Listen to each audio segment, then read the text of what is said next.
Welcome everyone. Welcome to this workshop on credit risk scorecard using logistic regression technique. In this 5-day workshop, we will understand what is credit risk scorecard and we'll also understand the logistic regression technique. That's the objective. So before I get into the workshop, let me quickly take 5 minutes of yours to introduce myself, so you should know at least whom are we talking to, right? My name is Rajesh Jakutia, and I have done senior management program from IIM Calcutta. I am a graduate from VJTI Mumbai University. I've done number of certifications. I'm a project management certified. I've led many projects. I'm Oracle certified. I've got a very good handle on database design, warehousing. I've led number of business intelligence and warehousing projects for banks.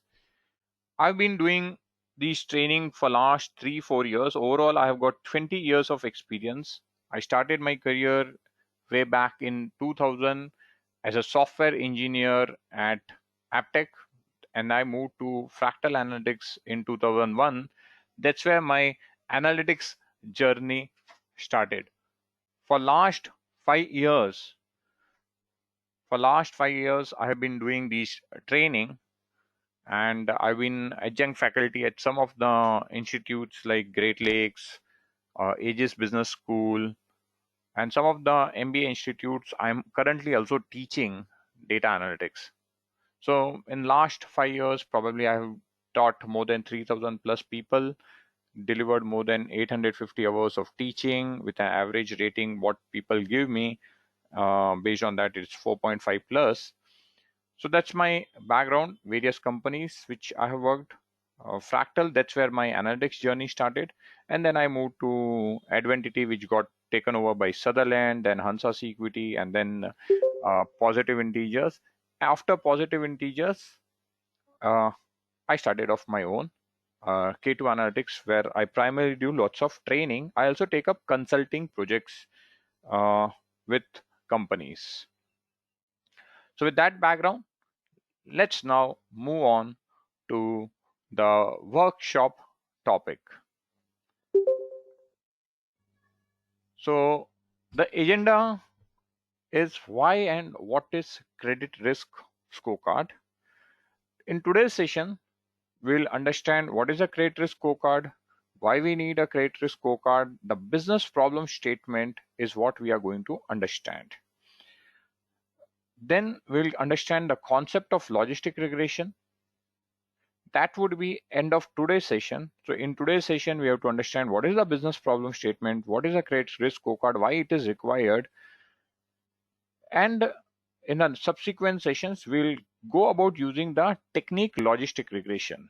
Now, why I would have specifically taken a logistic regression technique out of all the different machine learning techniques? The reason is logistic regression technique is the most used machine learning technique. I know all of you have registered on the portal. Some of you have been already a student of our K2 Analytics. Some would have participated in the workshop. Anyways, for those people who have come new, I'll do a quick demo of our portal. And after the session, we will release access to Python videos. We assume and expect that you will have Anaconda installed. The initial 2 videos of our Python will help you understand how to go about installing Anaconda. Okay, Anaconda is basically the software which you will require for Python. Any questions so far? And anyone wants to, at this point of time, give any comment or any suggestion? At any given point of time, if you have queries, feel free to unmute yourself and ask the question. If you think there is a background noise at your place, feel free to put it on chat. As I mentioned, if some question is not addressed, I will be waiting from 10 to 10:15 for addressing those questions. Okay. The scenario which I am explaining here is a real life scenario. As I mentioned, I started my career in 2001. I joined Fractal, and by 2002, 2003, I started working as a consultant with many banks. And the various banks I would have consulted is like HDFC Bank, Axis Bank, Kotak Mahindra Bank. These are the banks where I've done extensive work in my career. Then I worked with various NBFCs like India Infoline, India Bulls, LIC. I've also worked with companies, banks in Middle East, National Bank of Abu Dhabi. I've been doing consulting and training for some of the companies in Middle East also. So what I'm trying to first explain, why is this entire machine learning and credit risk scorecard so important? So before I get into this table, we have to understand certain terminologies. Okay, let's start understanding the terminologies. I hope the screen is visible, and let me increase the font. My screen is visible to all of you and I am audible to all of you. Couple of people, Kaustuv, we know each other very closely. So anytime is there any voice issue or screen issue, just kindly put a comment on the chat box. So I'll at least understand that uh, there's some technical issue. Okay. Let's start with definitions. Credit analysis, it's an evaluation of how credit worthy an individual or a business or an organization is. So when we say credit worthiness, it's very simple. A person comes to you asking for money. The person might have asked you 1,000 rupees, 2,000 rupees. You may straight away give it because you know that person. It's your friend. But assume your friend comes up and says that, hey, I require 4 lakh rupees. You have money. You have money in your account. It all depends upon how good your friend is and how trustworthy you feel he is. Based on that, you will give the money, or you will say that, hey, I myself currently am running short of money. The same simple concept which I am explaining as one-to-one transaction between you and your friend, this actually applies in banking, where the person who is applying for a loan is actually an unknown entity. So a person goes to a bank and says, hey, I require a personal loan of 3 lakh rupees, or I require a home loan of 80 lakh rupees, or I require a business loan of 10 crore rupees. It all depends upon the objective. Now, whether the bank should give money or not, evaluation of that individual or that entity, that process is called credit analysis. Now, for doing credit analysis, I have to first go and explain you the traditional approach. What was the traditional approach? Now, the traditional approach was someone would come and ask you to fill a loan application form.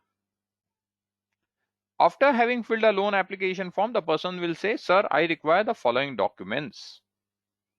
I require your KYC, Aadhaar card, PAN card, income tax returns, phone proof, residence proof, various documents, then income tax return, bank statements, cash flow statement, and so forth.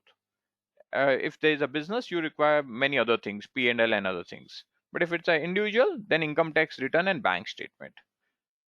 Now, someone sitting in the bank would take all of these documents, do a judgmental evaluation of the documents.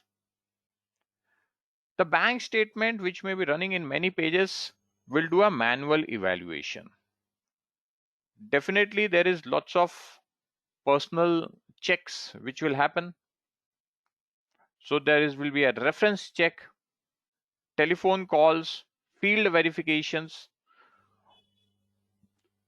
All of these activities happen. On telephone, there may be some queries being asked to you. You may be sometimes also called face to face. The credit officer travels to the customer location to actually see whether the person is there or not. And in that pretext, he does credit discussion also.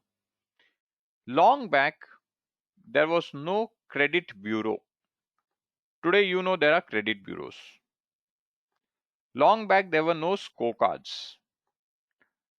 The entire element of decision making was judgmental. And that judgment was completely dependent on the human intelligence of the person, and that person we call a credit officer. What is the role of a credit officer? The role of a credit officer is a person who evaluates and does the execution of the credit analysis process.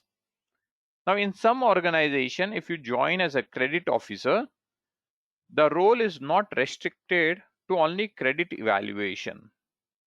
The role also involves acquiring new customers and help them navigate the institution's loan application process. So here I would like to ask a question. Based on the definition, do you think a credit officer is a person who simply does credit analysis and takes a decision yes or no, or credit officer is also responsible to suggest ways and means by which the loan application gets accepted? There may be quite often times scenario where a loan application, the default, the basic information which the customer would have given may not make him eligible for taking the loan. In that case, should a credit officer suggest ways and means by which his loan gets sanctioned, approved, and he gets the loan amount? Do you think that is also the role of a credit officer? I want your opinion.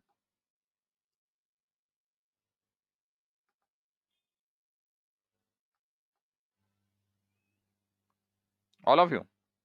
Kostub, what is according to you? He is just supposed to be a person doing credit analysis and say yes, no, or he should also guide the customer if his loan is rejected? Should he also guide the customer how his loan can be accepted?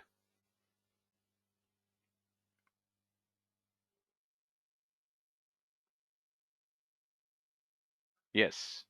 So as Manik, Shankar, and other people have put on the comment, and Kostub, all of you have put yes. So a credit officer, his role is also to ensure that the loan gets accepted. Now what happens is, if my profile is not credit worthy, credit officer will say, sir, your loan will get rejected. Now, how to make my profile credit worthy? So what happens is, say if I apply a personal loan is typically unsecured, where there is no collateral. But end of day, I am in urgency of money. So the credit officer will say, sir, you have applied for personal loan and your profile is not sufficient to give you that loan. So what we can do is we can give you a secured personal loan. In a secured personal loan, you may have to give some security, some collateral. That collateral can be, probably you have got a small shop, you mortgage it. In that case, the secured personal loan becomes a mortgage loan. End of day, the person requires money, and if the intent of the person is to really pay back, the person will not hesitate to mortgage. Or the person may say, credit officer may say, sir, you would have some gold, why don't you convert it into a gold loan? Or you have got some shares, stocks, why don't you give that as a collateral? Or or probably I'll give you a different example. I want a home loan, 80 lakh rupee, and I am saying I want a home loan for 5 years. In 5 years I want to repay. But because of 5-year tenure which I have applied, my EMI is coming a larger amount. The EMI amount is large and which does not fit my income. In that case, credit officer will have to say, sir, your 80 lakh rupees we will be able to pay you. But the tenure that you have requested of a 5-year is not sufficient. You may have to take the loan for 7 years or 8 years. Based on that, your EMI will come down and you will become eligible for 80 lakh rupee loan. So a credit officer has to take into consideration various parameters and guide such that the loan gets accepted.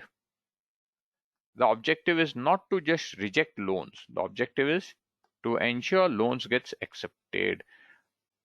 And at the same time, as someone mentioned, as Rajshri mentioned, I think so, he is not doing a fraud and he is doing justice. He has to do justice both to the customer and to the bank, such that no one is cheated. So that is the role of a credit officer. Okay. Now let's see what is a credit score. All of you know CIBIL, CIBIL. All of you know CIBIL. Anyone who does not know about CIBIL? Credit Information Bureau of India Limited. Okay. Everyone know about CIBIL. Rajshri, you don't know? Okay. So Rajshri, the CIBIL, which I am putting the term on the chat box also, so you will understand what I am referring to. It's a bureau. CIBIL is a bureau. This bureau collects data from all banks and NBFCs of people who have taken loans or credit card. And this bureau gives information of the profile of the customer. So if someone has taken a credit card and is paying the EMI on a regular basis, they will know, okay, this person uses credit card and pays back the money on time.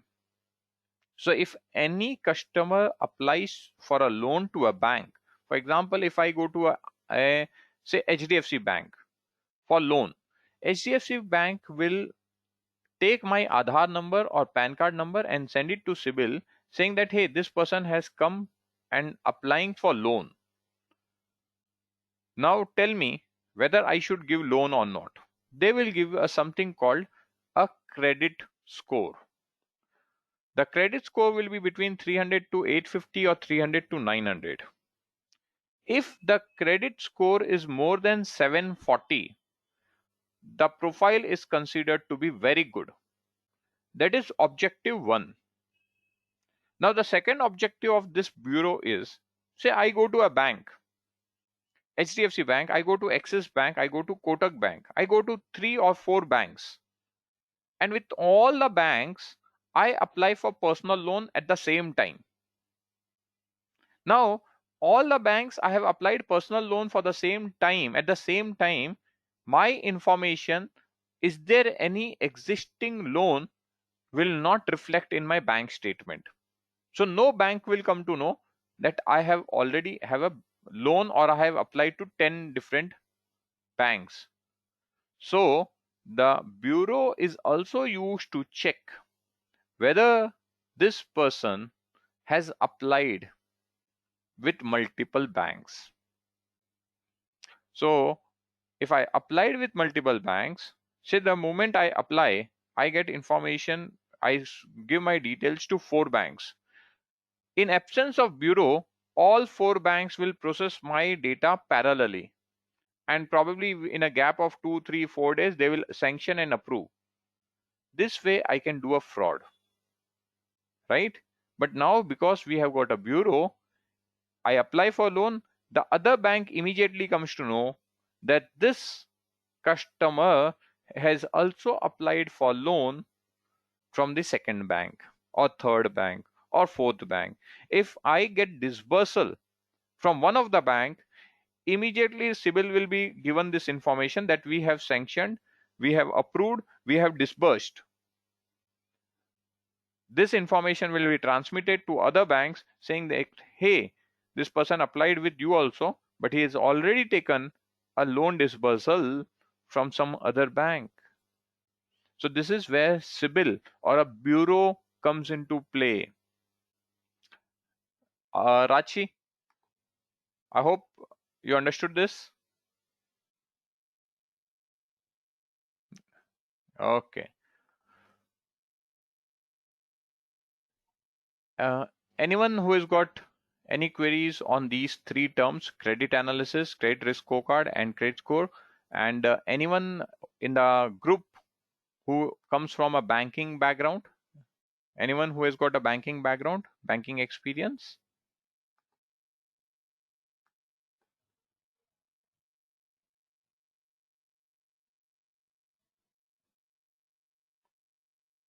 Okay. Uh, okay. Ashish, you have, yes, you're in Middle East. Yeah. Fantastic. So, Ashish is with us. He works in Middle East and he's got a banking background. Okay. Now, what are the applications of credit risk scorecard? There are 2 main applications. The first application is when the customer applies for a loan. I apply for a loan. Now, someone has to evaluate my profile.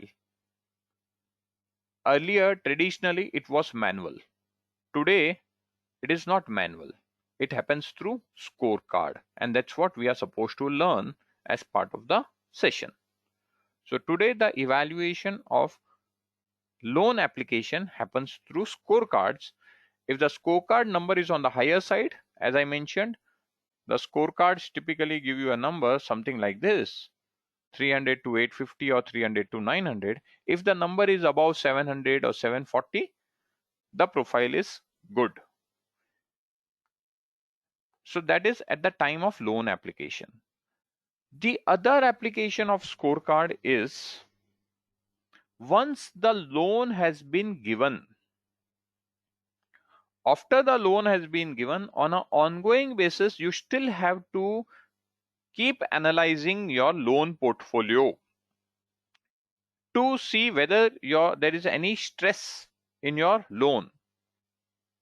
When I say whether there is any stress means, is there any chances that a customer whom we have already given loan is likely to default? And if many customers are likely to default, the loan portfolio will be under tremendous stress. You know, in current COVID-19 pandemic, RBI has given moratorium. 6 months moratorium. Initially, they gave 3-month moratorium. Then they extended the moratorium again by 3 months. So overall, 6 months moratorium has been given, and most of the banks' loan portfolio are under stress. This stress will get reflected only after 1st of October when the moratorium ends. Now, how will this stress get reflected?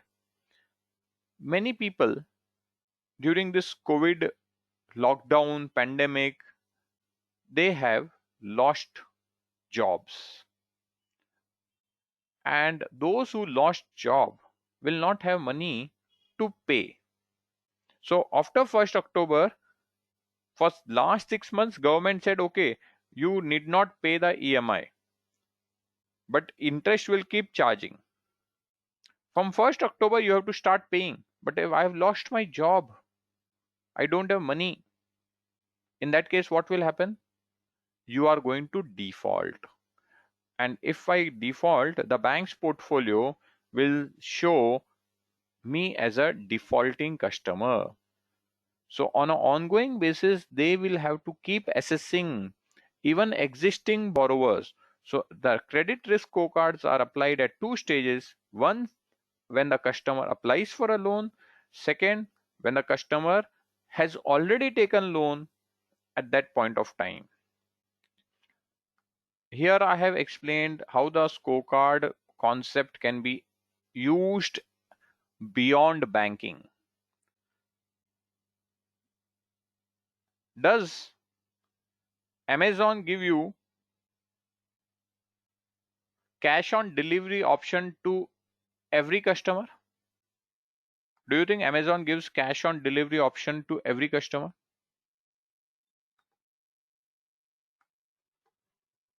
No. Kostub is saying no.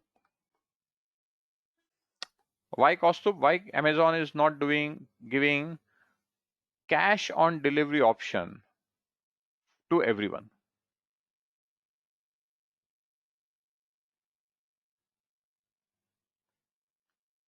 Any idea?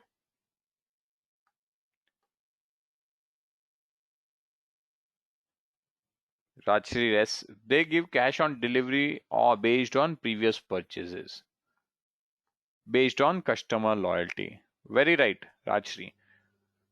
So basically, if I give cash on delivery to every customer, what will happen?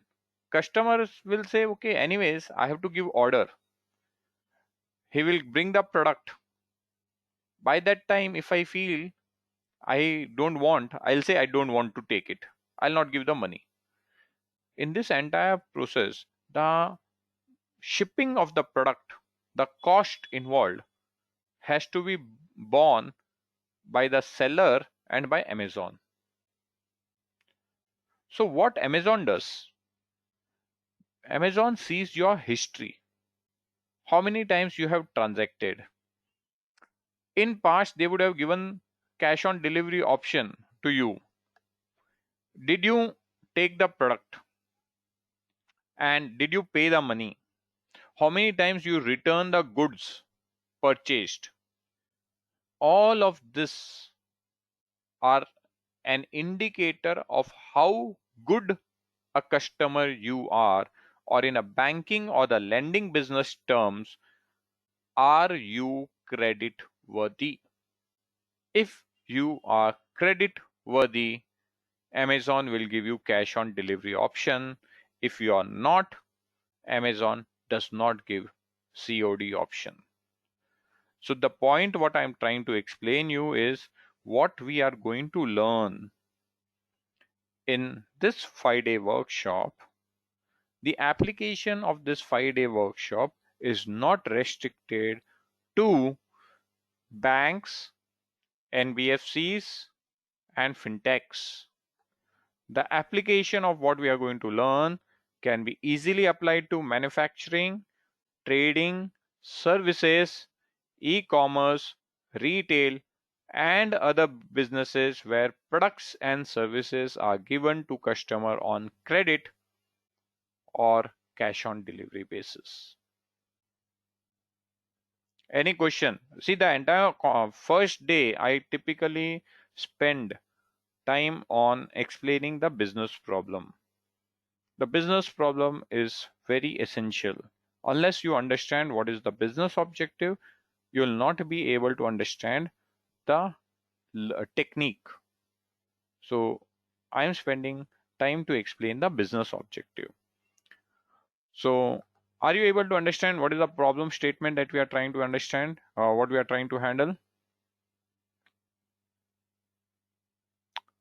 Okay. Yeah. Okay. Ojasvi also, yeah, understood, right? Manik, I hope you're also following. Yeah. Yeah. Okay. So if if the problem is whether to give credit, when I say whether to give credit in banking terms, it means whether to give loan.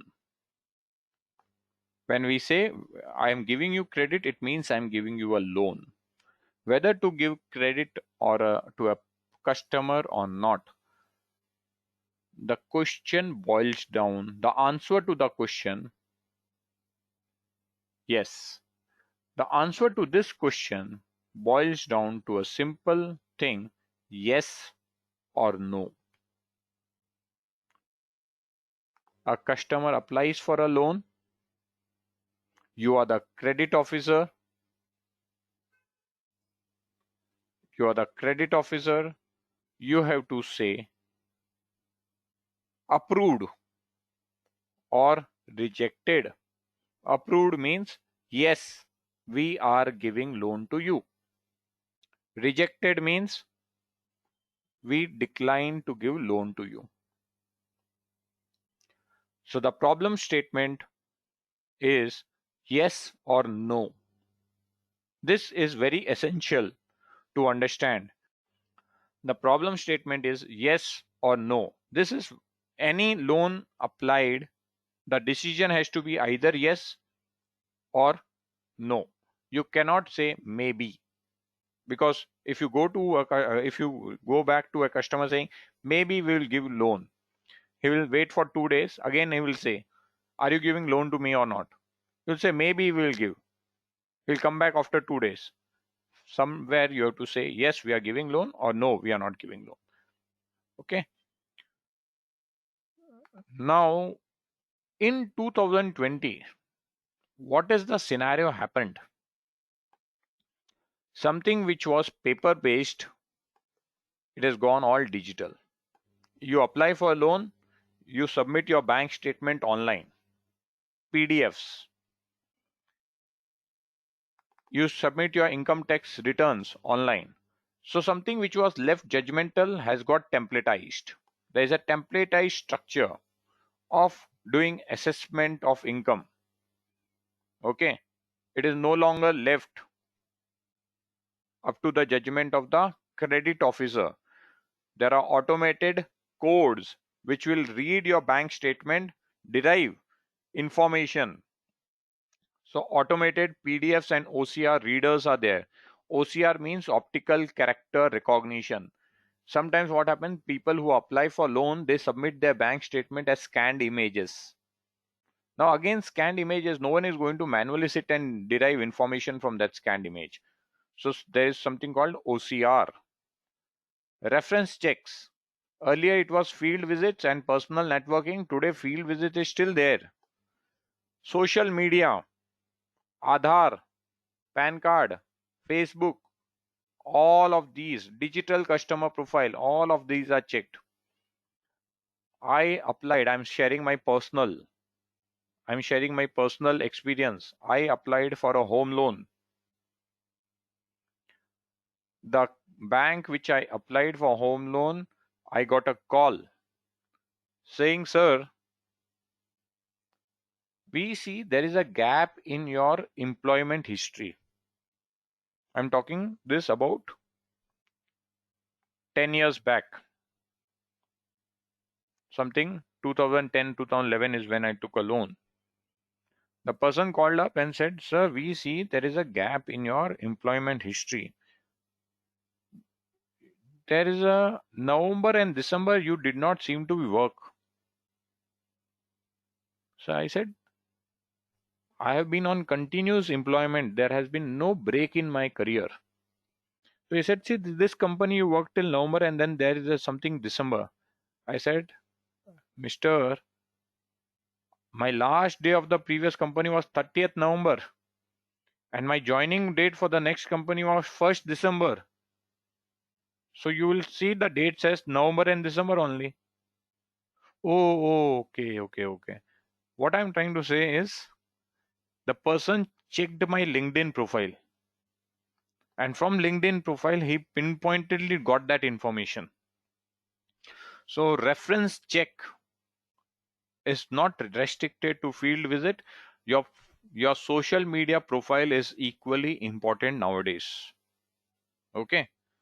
Query resolution, all of this happening digital, video calls, scan documents, photos, location mapping, all of this. And this has very much become true now in COVID. More, any document you have to do, they just say, okay, give a scanned image with a self-signed thing. They take that as a proof.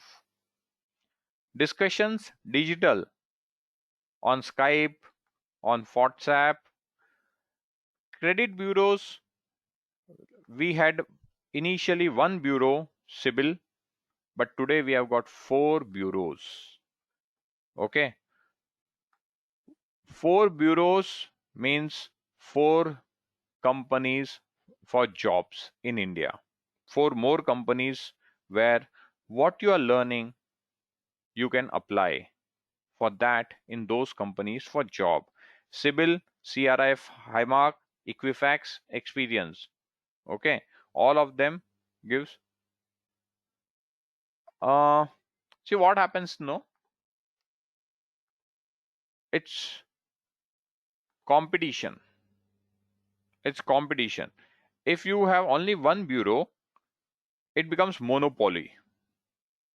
So to avoid monopoly, you have more bureaus. So CIBIL was started by many banks, many private sector, public sector banks coming together with TransUnion company. They came together and started CIBIL. Then government gave permissions to other banks, other companies also. There are many foreign companies who want to come and set up bureau in India. End of day, we require employment, and if the data goes to one, same data goes to four bureaus, it's okay. So to avoid monopoly, government gave permissions to multiple companies. The starting was CIBIL. We all understand CIBIL only, but then there are four bureaus today. Scorecard. Credit decisions in banks happens to multiple scorecards. You don't require one scorecard, you require many scorecards. For home loan, you require a home loan scorecard. For personal loan, you require a personal loan scorecard. For car loan, you require car loan scorecard. And after the loan is disbursed, you have to require behavioral scorecards. Again, those are risk scorecards only. And these scorecards every 6, 9, 12 months are refreshed, recalibrated, which means existing scorecard has to be recalibrated every 9 months or year. And if it is not recalibrated, someone has to keep monitoring and assessing whether these scorecards which were built 6 months back is still functioning right. Decisioning is happening through machines. Intelligence is artificial intelligence, and that artificial intelligence is what we have to learn. The memory, the decision process is based on enterprise-wide memory. Earlier it was individual memory. What I mean by enterprise-wide and individual is, when earlier a credit officer would take a decision, the knowledge would reside in the brains of that credit officer. Each credit officer has his or her own experience. Credit officer A learns very little from the experience of credit officer B.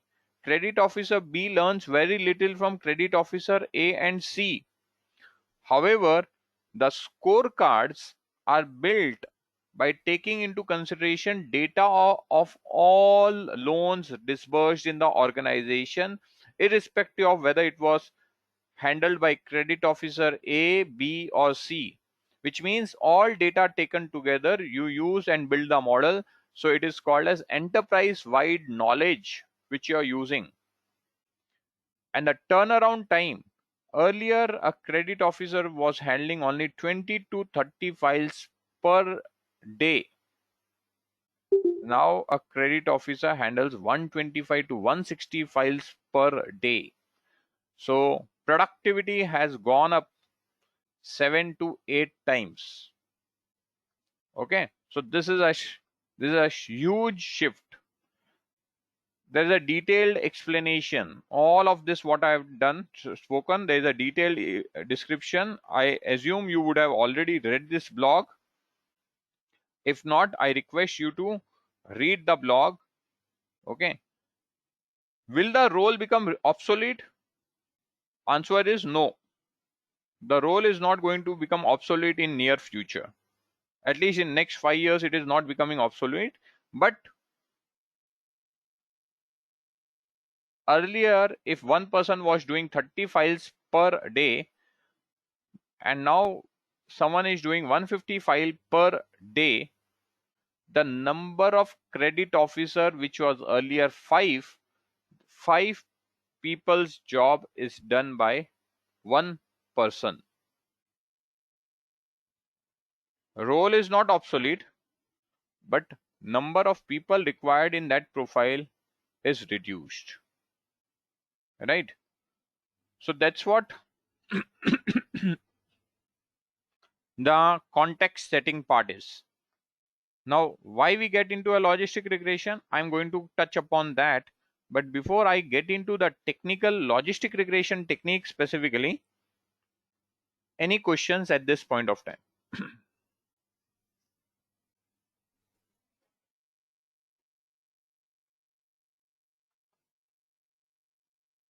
Anyone else got any questions?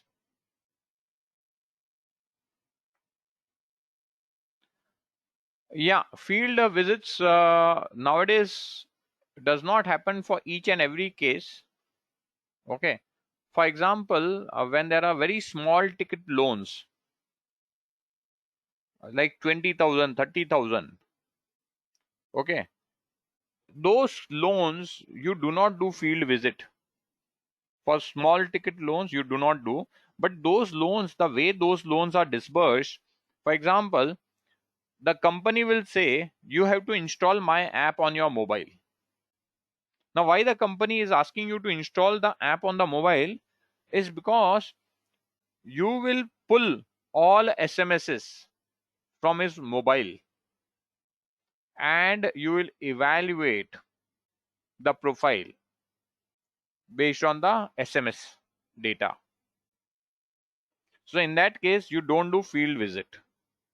Okay, small ticket loans you don't. But if it is, say, a property loan, I'm taking a flat, I'm taking a bungalow, someone has to come and physically see the condition of the flat or the bungalow. Okay, so in that case, field visit is required. Now the question is, will this also get automated? It is going to get automated. Even this part is going to get automated. Field visit, you have to do geotagging. Based on geotagging, you will say, okay, I'm at this location, and at that location I'm doing a video recording of that flat, apartment, bungalow. So even in that case, the field visit may become less needed. Do these four bureaus use same metrics? No. Each bureau make use of the same kind of data, but they have their own differences. Okay, and that differences is what they will highlight as their benefits. For example, certain bureaus have got good amount of data of small ticket loans, NBFCs. For example, some bureau would have specialized in taking all the NBFC data. Some bureaus would have specialized by taking large ticket loans. So all bureaus don't give the same information. They have their own specializations also. Okay. So I hope Rajshri and Pavnesh also. Pavnesh, you have got a question. Do scoring parameters change from time to time? Yes, Pavnesh. Scoring parameters do change from time to time. Scoring parameters do not remain same. I'll give you a simple experience. Long back, the number of banking channels were very few. You had only initially you had only branch banking. After branch banking, you got net banking. After net banking, you got ATMs, and now you got wallets, e-wallets. You got ECS, standing instructions, auto pay services, bill pay services, credit cards, debit card, point of sale.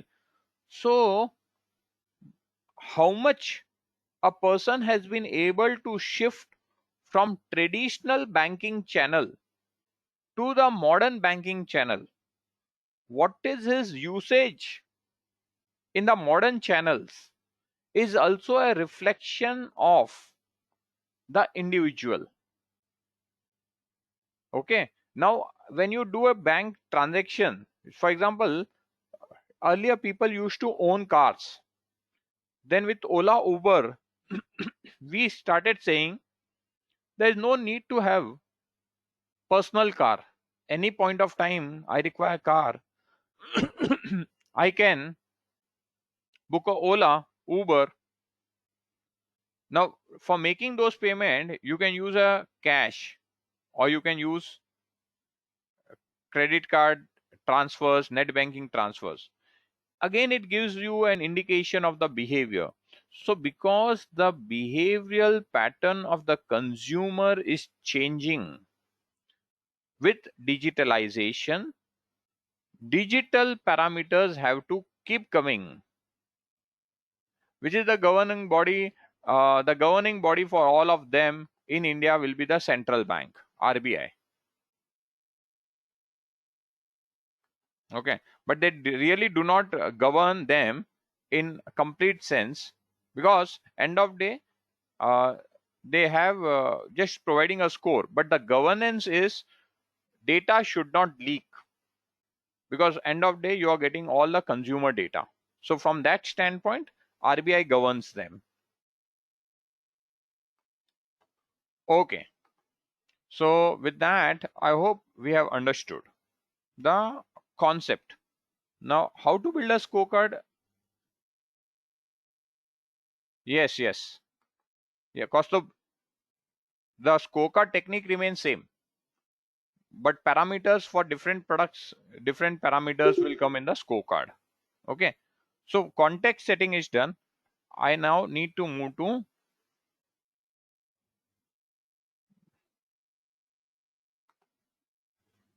so the credit assessment explanation. What is the C change, U change between 2005 and 2020 is what I have explained.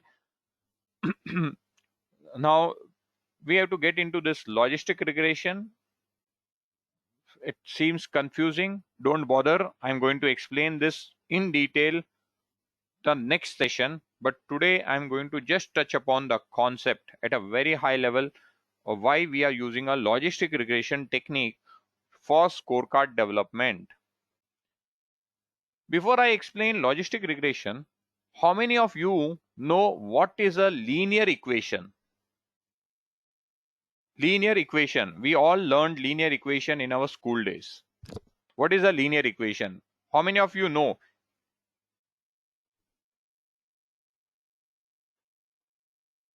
So all of us know, yes, y is equal to mx plus c.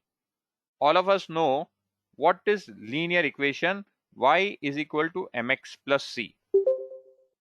Now in a linear equation, what happens is, when we write the equation y is equal to mx plus c, the value of y can take any value minus infinity to plus infinity.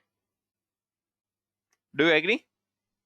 The value of y can go anywhere between minus infinity to plus infinity. However, when I talk of credit scorecard, what is credit scorecard helping us? Credit scorecard is helping us take a decision whether to give a loan to a customer or to reject his loan application, which means the output, the decision of a credit scorecard is, let me write somewhere, the decision of a credit scorecard is 1 or 0. Yes. Okay, Manik. Manik got disconnected, so 1 minute I'll have to do repetition. Okay, Manik has left again. His internet is unstable.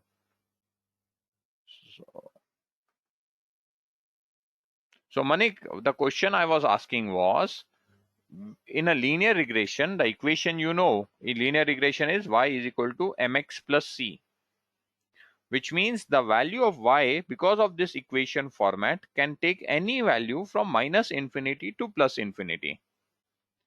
However, the problem that we are trying to solve is when a customer applies for a loan, whether you should say yes, we will give you money, or no, we decline your application.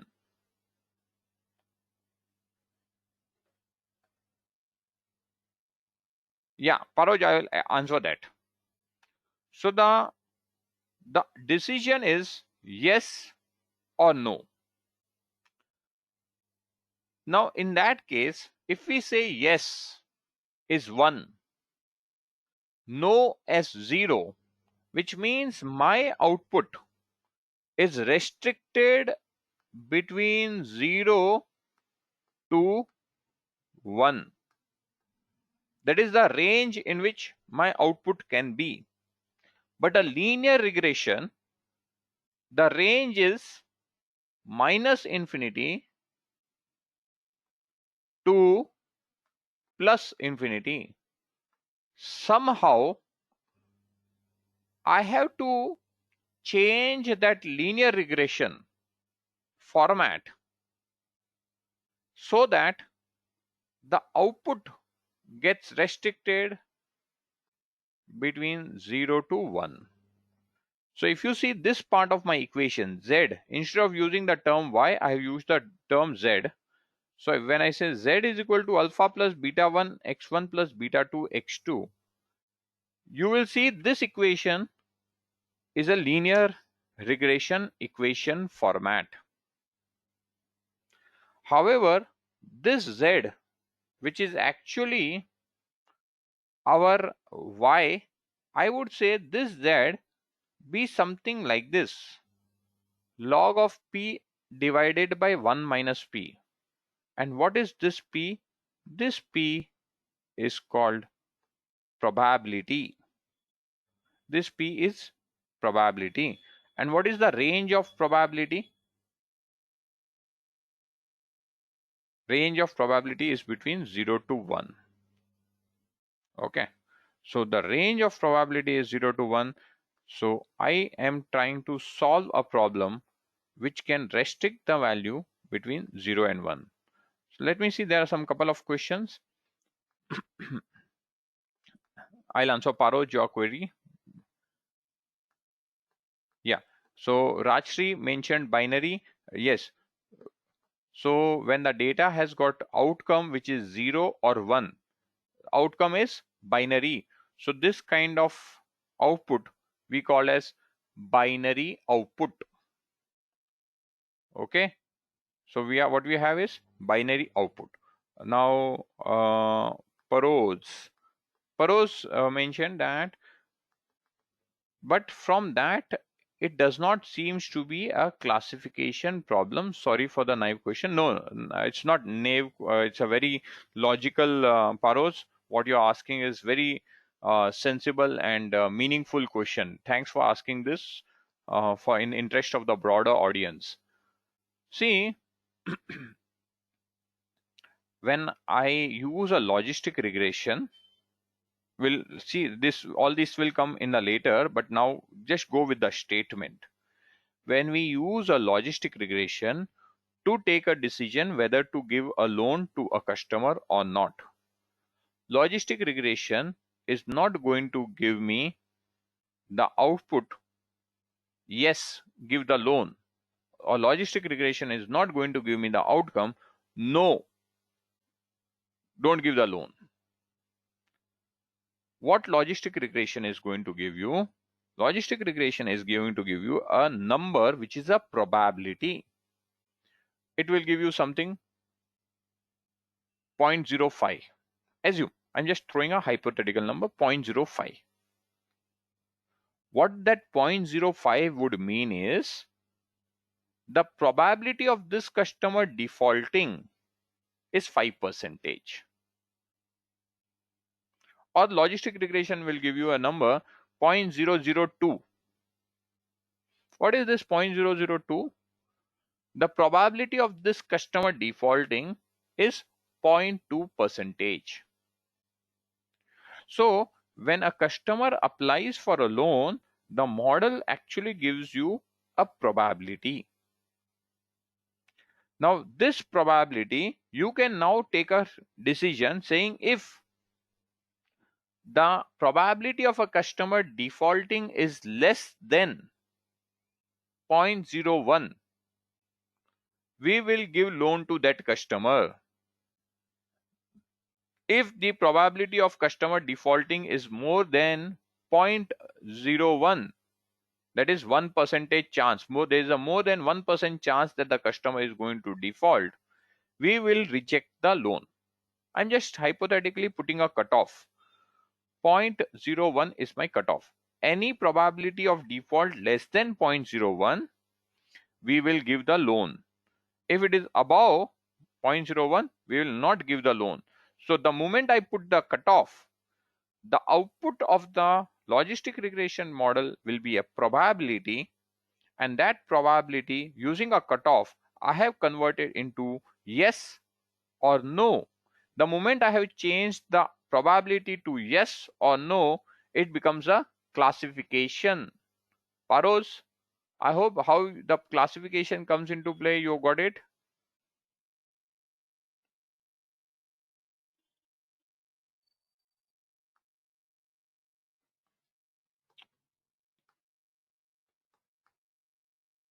Okay.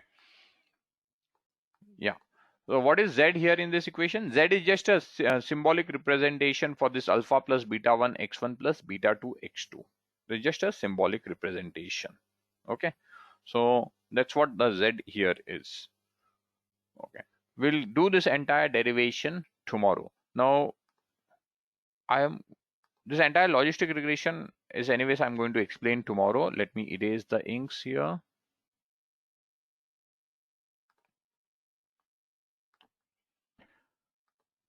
So from here, next day activities, outline of the next day, logistic regression concept. We will use Python for our model development for the workshop, which means you need to have Anaconda installed on your laptop. Now, if you do not have Anaconda installed, immediately by after the session, you will get access to our Python videos. So what you will have to do is you will have to go on this e-learning portfolio, e-learning portal. So let me just go to that to demonstrate that. The candidates who had attended last workshop or who already are familiar with e-learning, if you do not have questions, you may feel free to drop, because I'm now going to just explain the e-learning portfolio.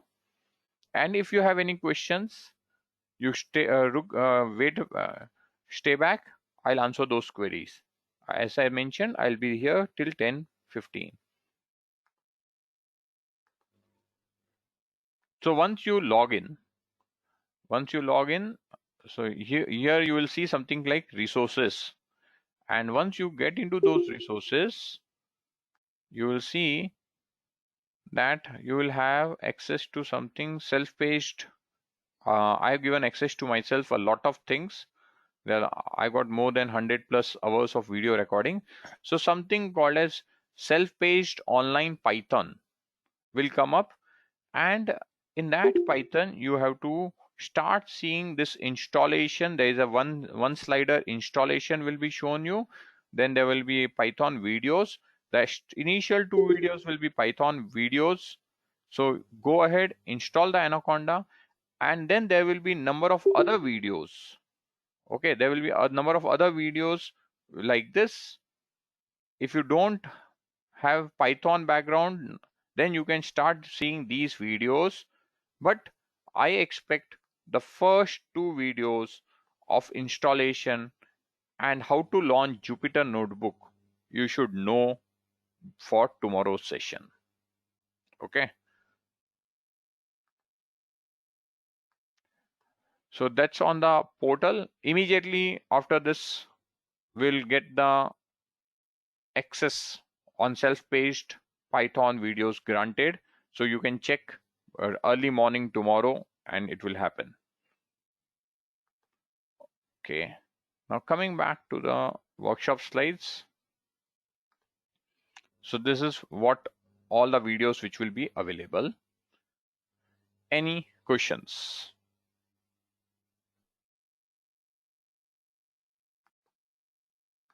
Let me see if there are any queries.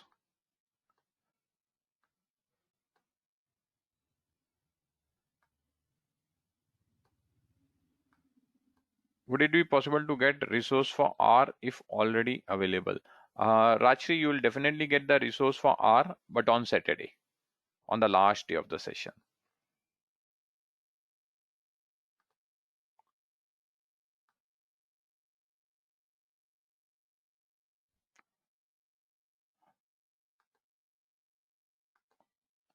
Okay.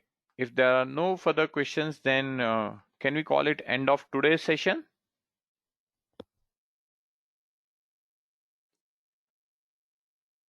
Thank you.